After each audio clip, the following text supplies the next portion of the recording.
بسم الله الرحمن الرحیم. السلام علیکم ګرانو کتونکو، زه یم ستاسو روزای چشتي.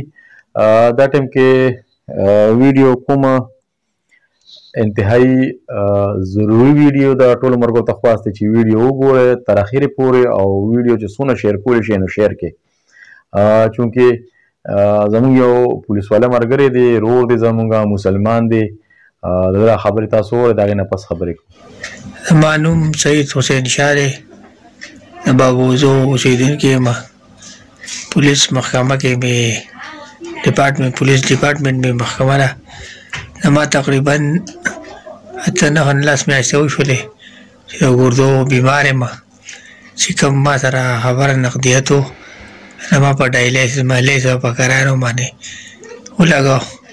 اوس مزید زما ته د اپریشن څه ضرورت دی، پیسې را سره نشته.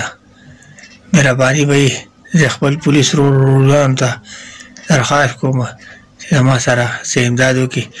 ما ته نه د محکمې طرفه څه ریلیف میلاو شوی دی، او چې کومې نغدې د کور کالي زیورات میورات. د ویډیو مقصد صرف او صرف دا دی چې کومه ویډیو تاسو وکتله، دا روډ چې کوم دی دا د ګردو موذي مرض کې مبتلا دی، چونکې د په ځان باندې تقریبا 30-40 لک روپۍ ولګولې، خو دې وخت کې چې کوم دی بې وسه خپل کالي د کور چې څه اړي موړي وغیره مکمل ختمه کړې ده. او د پولیس وروڼو نه او د هغې نه علاوه چې څونه مسلمانان دي مهیر حضرات دي، هغوی نه غوښتنه کړې چې یاره ما سره خپل امداد وکړې. زما دې وخت کې بې وسه یم، واړه بچي مې هم دي، د زما د علاج دپاره چې کوم دی د پیسو اشد ضرورت دی.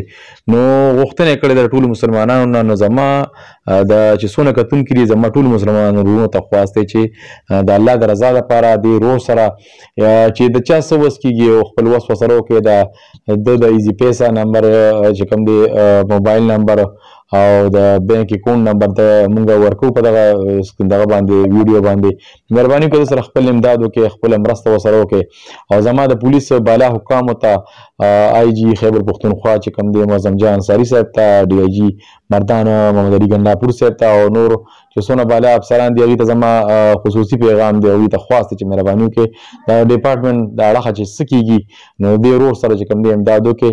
او دې وخت کې چې کوم دی دې مصیبت کې دی چې کوم دی دته اشد ضرورت دی د مرستې. نو تاسو ټول ته چې کوم دی زما د حکومت وخت نه زما دا غوښتنه چې دې سره خپل امداد وکړئ، د سره چې کوم دی مرسته وکړئ. ډېره مننه.